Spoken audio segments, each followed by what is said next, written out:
Brahmapur ଷ୍ଟାଇଲ୍ର tiffin ଖାଇକି ଆମେ କଟକ ବାହାରି ଯାଇଥିଲୁ ଦହିବରା ଖାଇବାକୁ।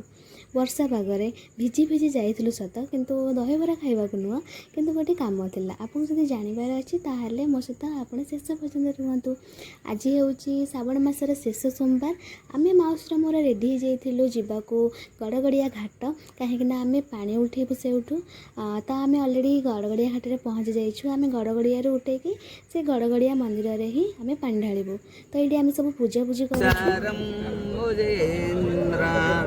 ସଦା ବସନ୍ତಂ ହୃଦୟା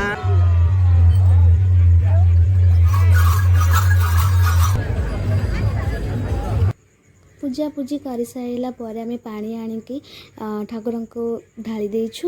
ତାପରେ ଆମେ ଏଇଠି ଦୀପ ହେଇକା ଜାଳୁଛୁ। ତ ଥଣ୍ଡା ଲାଗୁଥିଲା, ଆମେ ମାଉସୀର ମୋର ଟିକେ ଚା ପିଇଦେଲୁ। ତ ଏତିକିରେ ରହୁଛି, ବାଏ।